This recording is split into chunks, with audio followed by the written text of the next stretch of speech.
नमस्कार, स्वागत है आपका 4 टीवी न्यूज पर। मैं हूं आपके साथ जोहे सिंह। बुलेटिन की शुरुआत करते हैं बड़ी खबर के साथ। ये जानकारी आपको बताते चले, कटरा श्रीनगर वंदे भारत ट्रेन का होगा उद्घाटन जून के पहले हफ्ते में। वंदे भारत का उद्घाटन होगा और प्रधानमंत्री नरेंद्र मोदी कटरा श्रीनगर वंदे भारत का उद्घाटन करने वाले हैं। जम्मू कश्मीर के लिए बड़ी सौगात मानी जा रही है, जहां कटरा से श्रीनगर के बीच वंदे भारत ट्रेन की सेवा शुरू होने जा रही है। जून के पहले हफ्ते में इस हाई स्पीड ट्रेन का उद्घाटन प्रधानमंत्री नरेंद्र मोदी करेंगे और इस सेवा के शुरू होने से माता वैष्णो देवी के दर्शन के लिए आने वाले श्रद्धालुओं और कश्मीर की ओर जाने वाले पर्यटकों को बड़ी राहत मिलेगी। ऐसी उम्मीद जताई जा रही है कि इससे क्षेत्र के पर्यटन और अर्थव्यवस्था को एक नया आयाम मिलेगा। यानी कि पीएम मोदी की सौगात अब जम्मू कश्मीर को, जहां कटरा श्रीनगर रूट पर जो है वंदे भारत की सौगात देने जा रहे हैं। जून के पहले हफ्ते में ही इसका उद्घाटन, और ऐसे में जो भी श्रद्धालु वैष्णो मंदिर जा रहे हैं उनको बड़ी राहत मिलेगी। और इससे साथ साथ अगर हम देखें तो क्षेत्र के पर्यटन और अर्थव्यवस्था को भी एक नया आयाम मिल सकता है।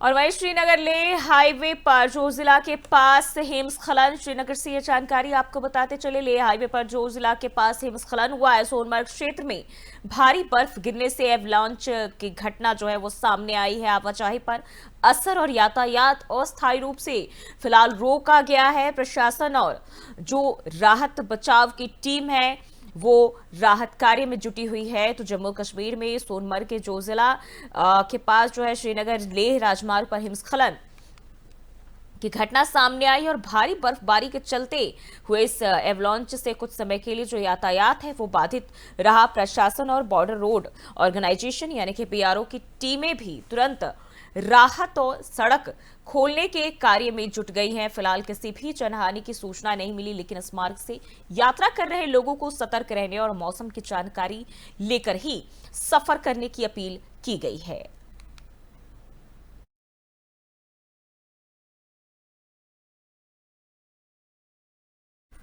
बढ़ते हैं आगे, दिल्ली से खबर आपको बताते चले। कोरोना के चलते 2 बुजुर्ग की मौत हुई है। दिल्ली में एक बार फिर कोरोना का कहर, और ऐसे में 2 बुजुर्गों की मौत हुई। एक्टिव केस की बात करें तो ये संख्या अब 375 तक पहुंच चुकी है।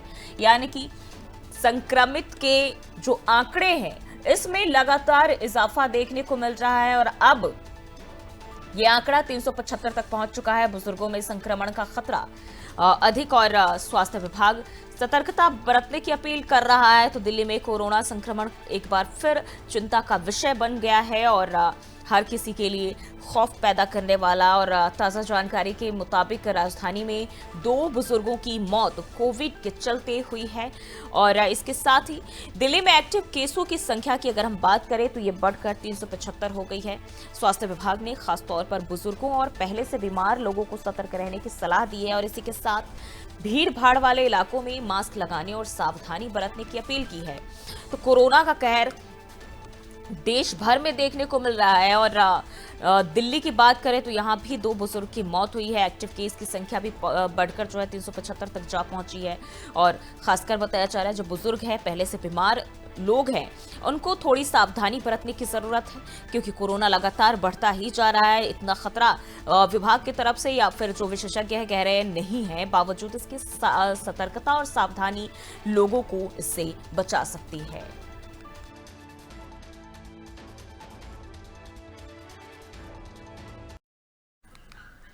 बढ़ते आगे, दिल्ली के सर गंगाराम अस्पताल में डिजास्टर मॉक ड्रिल का आयोजन किया गया और इस अभ्यास का उद्देश्य आपातकालीन स्थितियों में अस्पताल की तैयारियों की जांच करना था। मॉक ड्रिल के दौरान emergency response system, medical staff की तत्परता और संसाधनों के इस्तेमाल की परख की गई।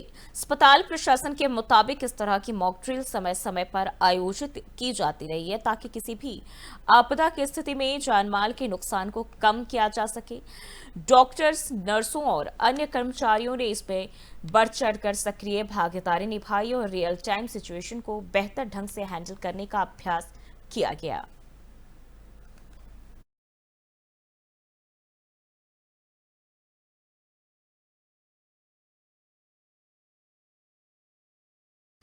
बढ़ते आगे, गुरुग्राम में एक राष्ट्र एक चुनाव मैराथन के दौरान हरियाणा के मुख्यमंत्री नायब सिंह सैनी ने कहा कि प्रधानमंत्री नरेंद्र मोदी ने आतंकवाद के खिलाफ सख्त कदम उठाए हैं। पाकिस्तान की सरजमी पर जाकर भारतीय सैनिकों ने आतंकवाद को मुंहतोड़ जवाब दिया और उन्होंने कहा कि पूरा देश तिरंगा लेकर दौड़ रहा है। और हाल ही में हरियाणा में नशे के खिलाफ निकाली गई यात्रा में युवाओं ने बढ़ चढ़कर हिस्सा लिया। मुख्यमंत्री ने कहा कि हरियाणा में 13 अप्रैल 2024 से राज्य चुनावी मोड में है, जिससे विकास कार्य जो है वो प्रभावित होते हैं। और उन्होंने कहा कि एक देश एक चुनाव की अवधारणा पैसे की बर्बादी को रोकेगी और राष्ट्र के विकास में महत्वपूर्ण भूमिका निभाएगी। तो एक राष्ट्र एक चुनाव पर सीएम सैनी का ये बयान सामने आया है और उन्होंने कहा कि ये जो है एक देश एक चुनाव की अवधारणा पैसे की बर्बादी को रोकने में बेहतर साबित होगी, साथ ही साथ राष्ट्र के विकास में बेहद महत्वपूर्ण जो है वो साबित होने जा रहा है। आतंकवाद के खिलाफ आदरणीय मोदी जी ने एक कड़ा स्टेप लिया। पाकिस्तान की सरजमी पर जाकर के हमारे जांबाज सैनिकों ने उस आतंकवाद को नेस्तनाबूद करने का काम किया। पूरा देश तिरंगा लेकर के दौड़ा। ऑपरेशन सिंदूर, हमारी बहनें ऑपरेशन सिंदूर के माध्यम से एकता की दौड़ में उस हमारे जांबाज सैनिकों के समर्थन में, आदरणीय प्रधानमंत्री जी के समर्थन में एक पूरा देश एकजुट करके खड़ा हुआ आतंकवाद को नेस्तनाबूद करने में। अभी पिछले दिनों हमने नशे के विरुद्ध एक यात्रा निकाली। पूरा हरियाणा का युवा एकजुट उसकी दौड़ लगाई नशे को समाप्त करने के लिए। जब भी कोई इस प्रकार की बुराई होती है, उस बुराई को समाप्त करने के लिए पूरा देश एकजुट होता है। ये वन नेशन वन इलेक्शन, ये उसी ही एक समस्या है। क्योंकि मैं अगर हरियाणा की बात करूं, हम हरियाणा के अंदर 13 अप्रैल से 2024 आतंकवाद के खिलाफ आदरणीय मोदी जी ने। और दिल्ली से एक और खबर आपको बताते चले, जहां केंद्रीय जांच ब्यूरो यानी कि सीबीआई ने भारतीय राजस्व सेवा के एक वरिष्ठ अधिकारी अमित कुमार सिंघल और एक निजी व्यक्ति हर्ष कोटक के खिलाफ रिश्वतखोरी का मामला दर्ज किया है। आरोप है कि इन दोनों ने एक शिकायतकर्ता से आयकर विभाग से राहत दिलाने के बदले 45 लाख रुपए की रिश्वत की मांग की थी। सीबीआई की कार्रवाई के दौरान आरोपी को आंशिक भुगतान के तौर पर 25 लाख रुपए की रिश्वत स्वीकार करते हुए रंगे हाथों पकड़ा गया। बताया जा रहा है कि शिकायतकर्ता को न सिर्फ कानूनी कार्रवाई की धमकी दी गई थी, बल्कि अनुपालन न करने पर उत्पीड़न और भारी जुर्माने की बात भी कही गई थी। सीबीआई ने 31 मई 2025 को यह मामला दर्ज किया और तत्काल कार्रवाई करते हुए आरोपियों को गिरफ्तार कर लिया है।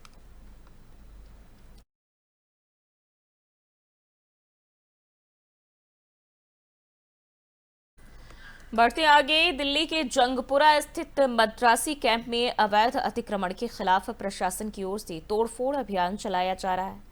दक्षिण पूर्व जिले के जिलाधिकारी अनिल बांका ने जानकारी देते हुए बताया कि यह कार्रवाई कोर्ट के आदेश पर की जा रही है और उन्होंने बताया कि इस इलाके में कुल 370 झुग्गियों को हटाया गया है, जिनमें से 189 लोगों को पुनर्वास के लिए पात्र पाया गया और उन्हें नरेला में फ्लैट आवंटित कर दिए गए हैं। तो जंगपुरा मद्रासी कैंप में तोड़फोड़ अभियान और जो भी अवैध रूप से रह रहे थे उनके ऊपर प्रशासन की सख्ती, और बताया जा रहा है कई लोगों को नरेला में भी शिफ्ट कराया गया है। ये कोर्ट के आदेश पे कार्रवाई हो रही है और ये जो इंक्रोचमेंट था वो उसको कोर्ट के आदेश पे ही हम हटा रहे हैं।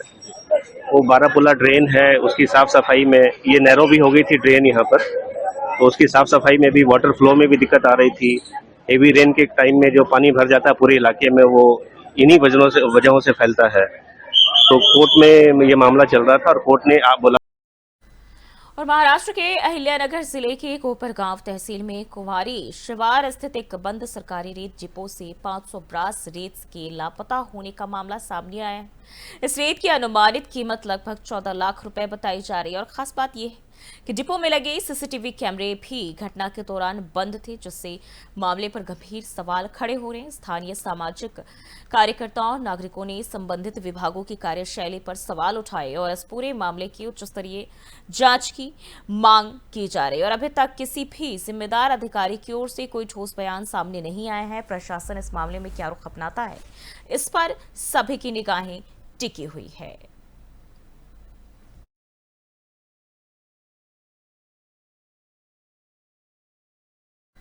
और बढ़ते हैं आगे, मलेशिया के कुआलालंपुर में जेडीयू सांसद संजय कुमार झा के नेतृत्व में पहुंचे भारतीय प्रतिनिधिमंडल में शामिल टीएमसी सांसद अभिषेक बनर्जी ने बड़ा बयान दिया है और उन्होंने कहा कि भले ही उनके राजनीतिक मतभेद सत्तारूढ़ दल से हो, लेकिन वह यहां भारत का प्रतिनिधित्व कर रहे हैं और राष्ट्रीय हित उनके लिए सर्वोपरि है।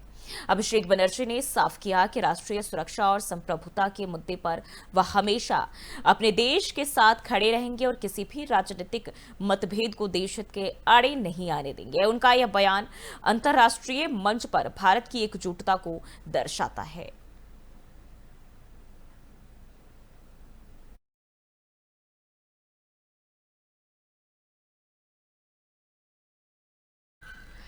और वहीं पटना से जानकारी सामने आ रही, जहां राजद नेता तेज प्रताप यादव ने सोशल मीडिया प्लेटफॉर्म एक्स पर एक भावुक पोस्ट शेयर किया है और इस पोस्ट में उन्होंने अपने पिता लालू प्रसाद यादव और मां राबड़ी देवी के प्रति गहरा प्रेम और सम्मान जताया। तेज प्रताप ने लिखा कि मेरी दुनिया आप दोनों में ही समाई है, आप हैं तो सब कुछ है मेरे पास, मुझे सिर्फ आपका विश्वास और प्यार चाहिए। तेज प्रताप का इमोशनल पोस्ट पारिवारिक रिश्तों में उनकी गहराई को दिखाता है और सोशल मीडिया पर इसे जमकर सराहा भी जाता है। तो तेज प्रताप यादव ने ये जो है पोस्ट किया अपने ट्विटर अकाउंट पर और माता पिता के नाम ये ट्वीट कर अपनी भावनाएं जताई हैं और कहा कि मेरी पूरी दुनिया आप दोनों में ही है।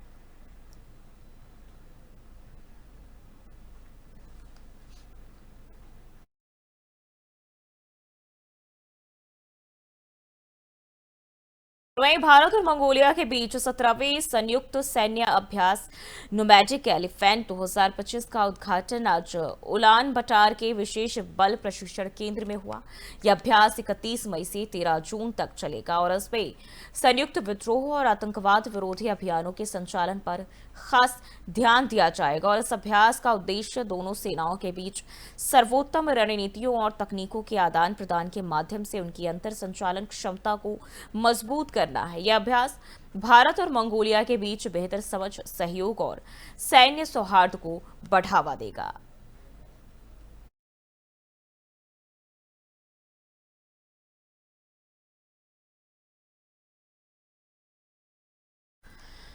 कुआलालंपुर में जेडीयू सांसद संजय झा के नेतृत्व में प्रतिनिधिमंडल जो है वो पहुंचा हुआ है और इसमें कांग्रेस नेता सलमान खुर्शीद भी शामिल है, जिन्होंने आतंकवाद के खिलाफ एकजुट होकर विश्व को शांतिपूर्ण और समृद्ध बनाने का संदेश दिया और उन्होंने कहा कि भारत एक स्वर में कह रहा है आतंकवाद अब और नहीं। इसके साथ ही उन्होंने सामूहिक विद्रोह की उम्मीद भी जताई और भरोसा दिलाया कि हम कामयाब जरूर होंगे।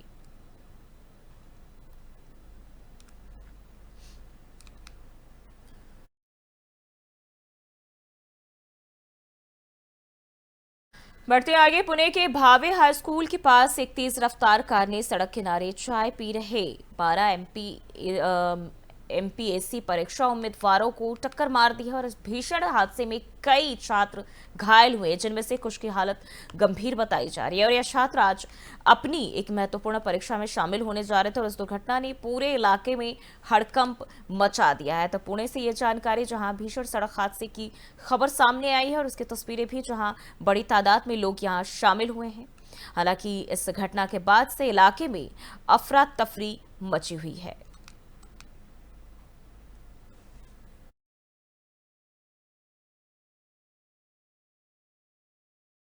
और कहते हैं कि विकास के तेज दौर में अगर प्रकृति नाराज हो जाए तो मनुष्य के अस्तित्व पर संकट आ जाता है, और इस बात के लक्षण हमें आज भारत में साफ दिखाई दे रहे हैं। कभी किसी क्षेत्र में बारिश ना होना और सूखे की स्थिति बन जाना, तो कहीं इतनी अधिक बारिश के जनजीवन ही प्रभावित हो जाए। ये सब प्रकृति की असंतुष्टि के संकेत है, और इस साल मानसून ने देश में पहले ही दस्तक दी है, जिसके कारण देश के कई हिस्सों में लगातार बारिश हो रही है और इससे लोगों की दिनचर्या पूरी तरह प्रभावित भी हुई है। भारत में यह असामान्य मानसून पैटर्न ग्लोबल वार्मिंग और पर्यावरणीय बदलावों का परिणाम हो सकता है। बढ़ती प्रदूषण, वनों की कटाई और जल स्रोतों का अंधाधुंध दोहन भी मौसम में अप्रत्याशित बदलाव का कारण बन रहे हैं। यह केवल प्राकृतिक आपदाओं का संकेत नहीं, बल्कि हमारी जीवन शैली में सुधार की जरूरत को भी दर्शाता है। तो चलिए जानते हैं मानसून के पहले आने के पीछे का आखिर कारण क्या है, इस रिपोर्ट के जरिए। भारत में इस साल मानसून की शुरुआत समय से पहले ही हो गई है। देश के कई राज्यों में तो पहले से ही बारिश हो रही है। दिल्ली एनसीआर में लगातार नौतपा बेअसर रहा है, और इसके अलावा मौसम विभाग यानी आईएमडी ने देश के कई हिस्सों में आंधी, तूफान, तेज हवाओं और भारी बारिश का अलर्ट जारी किया है। वहीं केरल और महाराष्ट्र में तो मानसून ने पहले ही दस्तक दे दी है। आपको बता दें कि हर साल देश में मानसून 1 जून या उसके बाद से शुरू होता था, लेकिन इस बार पहले ही मानसून की शुरुआत हो चुकी है। समय से पहले मानसून आने का कारण। देश में समय से पहले मानसून के आने के पीछे कई मौसम और जलवायु कारक जिम्मेदार होती हैं।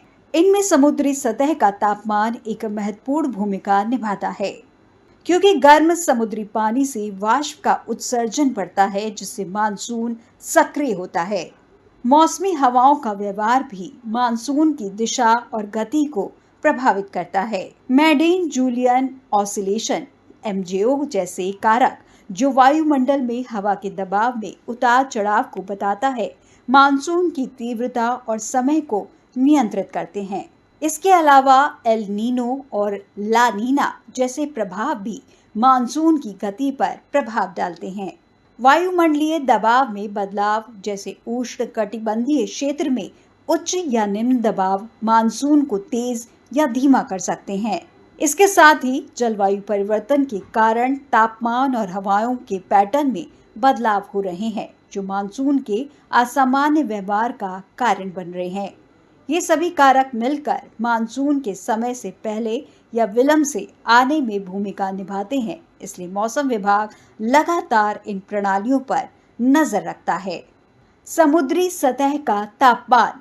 आपको बता दें कि जब अरब सागर और बंगाल की खाड़ी में समुद्री सतह का तापमान नॉर्मल से ज्यादा हो जाता है, तब ऐसे में हवा का बहाव स्थल की ओर होता है और मानसून जल्दी शुरू हो जाता है, क्योंकि समुद्री सतह का तापमान हवाओं में नमी को बढ़ाता है, जिससे मानसून के लिए अनुकूल स्थिति बनती है। मौसमी हवाओं का व्यवहार। मानसून की ज्यादातर निर्भरता दक्षिण पश्चिमी हवाओं पर होती है, इसलिए जब भी जेट स्ट्रीम या फिर दूसरी वैश्विक हवाएं समय से पहले दक्षिण की तरफ खिसकती हैं, तो मानसून की शुरुआत जल्दी हो जाती है। वायुमंडलीय दबाव में बदलाव। जब भारतीय उपमहाद्वीप पर हवाओं का दबाव कम हो जाता है, तो हवाओं का बहाव समुद्र से स्थल की तरफ होने लगता है। इससे मानसून की शुरुआत पहले ही हो जाती है। जलवायु परिवर्तन। धरती पर तेजी से बढ़ रहे ग्लोबल वार्मिंग के कारण मौसम के पैटर्न में बदलाव हो रहा है, जिससे तापमान में बढ़ोतरी और बारिश के पैटर्न प्रभावित हो रहे हैं। इससे भी समय से पहले मानसून आ सकता है।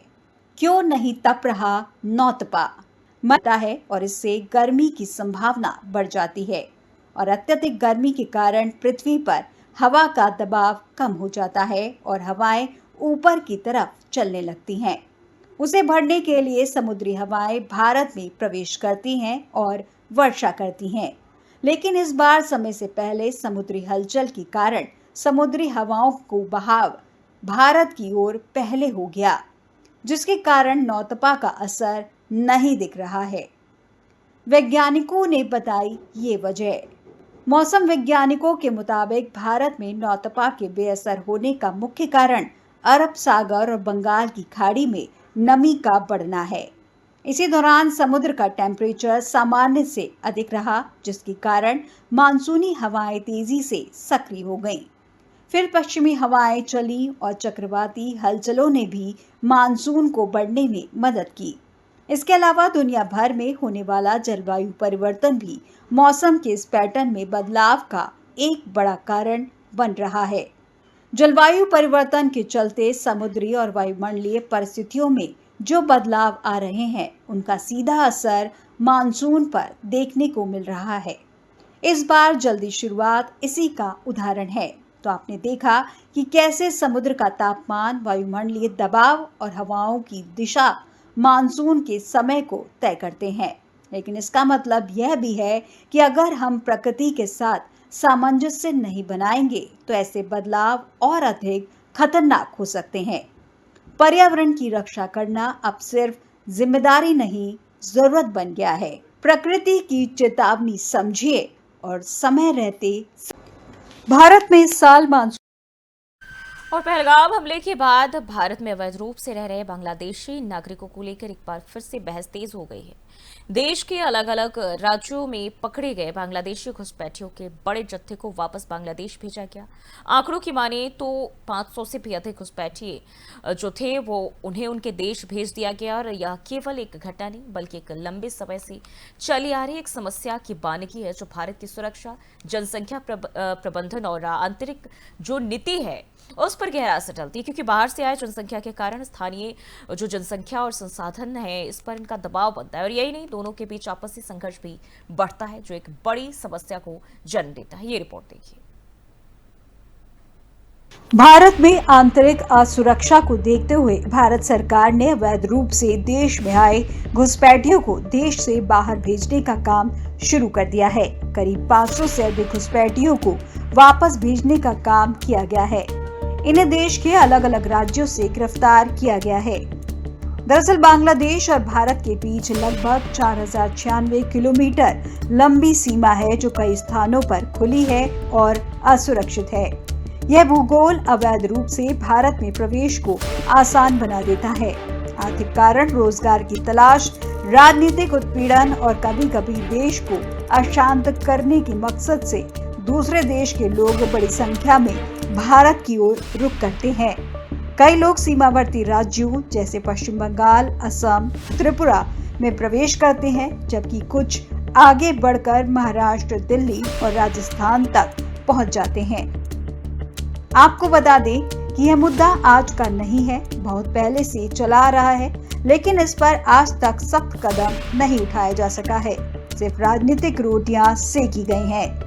लेकिन पहलगाम घटना के बाद जब लगा कि नहीं, देश को इससे असुरक्षा है, तब सरकार जागी है और इस दिशा में कार्रवाई की जा रही है। क्योंकि इंटेलिजेंस रिपोर्ट्स के अनुसार एक बार भारत में प्रवेश करने के बाद अवैध घुसपैठिए स्थानीय नेटवर्क की मदद से फर्जी पहचान पत्र जैसे आधार कार्ड, वोटर आईडी और राशन कार्ड हासिल कर लेते हैं। कई बार इन्हें धार्मिक या सामाजिक संगठनों से मदद मिलती है। कुछ रिपोर्टों में यह भी कहा गया है कि ये लोग मदरसों में आश्रय पाते हैं, जहां से उनकी पहचान छिपाने में मदद की जाती है।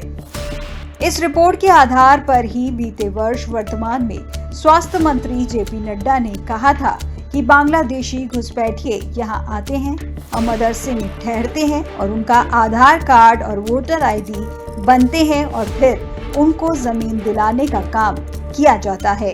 अभी एक रिपोर्ट आई है, ये इंटेलिजेंस की रिपोर्ट, ये मैं पत्रकार भाइयों को दे दूंगा। ये इंटेलिजेंस की रिपोर्ट, इसमें लिखा गया है कि बांग्लादेश के घुसपैठिए आते हैं, मदरसों में ठहरते हैं और मदरसों में ठहर करके उनके लिए आधार कार्ड बनता है, उनका वोटर आईडी बनता है, उनको गैस का कनेक्शन दिया जाता है, उनको राशन कार्ड बनता है और फिर उनको जमीन दिलाने का काम हेमंत सोरेन की सरकार करती है। इस तरीके का काम कर रहे हैं।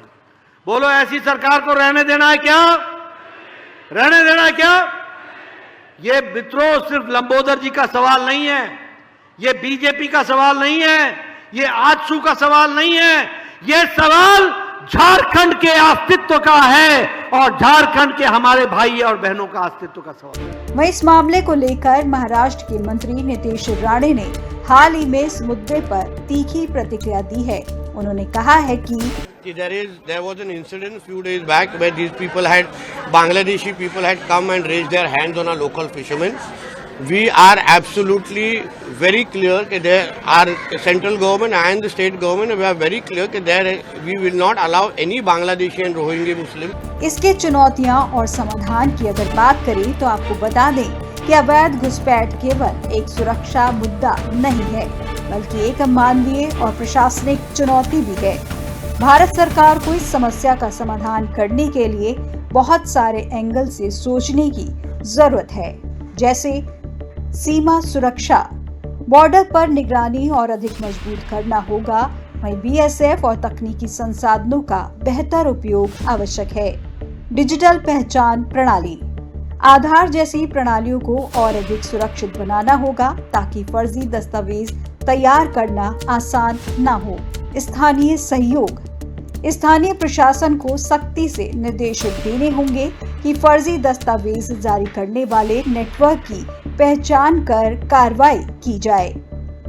कूटनीतिक संवाद, सबसे महत्वपूर्ण है कि कूटनीतिक संवाद भारत और बांग्लादेश के बीच संवाद को बढ़ावा देना होगा ताकि दोनों देश मिलकर इस समस्या का हल निकाल सकें। क्योंकि भारत एक विशाल और विविधतापूर्ण देश है जहां विभिन्न जातियों, धर्मों और भाषाओं के लोग मिलकर रहते हैं, लेकिन इस सहिष्णुता का दुरुपयोग करके अवैध रूप से भारत में बसना न केवल देश की संप्रभुता के लिए खतरा है, बल्कि सामाजिक और आर्थिक ढांचे को भी प्रभावित करता है। यह आवश्यक है कि सरकार और नागरिक दोनों मिलकर इस समस्या से निपटे, ना तो नफरत फैलाए और ना ही कानून। फिलहाल के इस बुलेटिन बस इतना ही। देश और दुनिया की तमाम खबरों के लिए देखते रहिए 4 TV न्यूज़।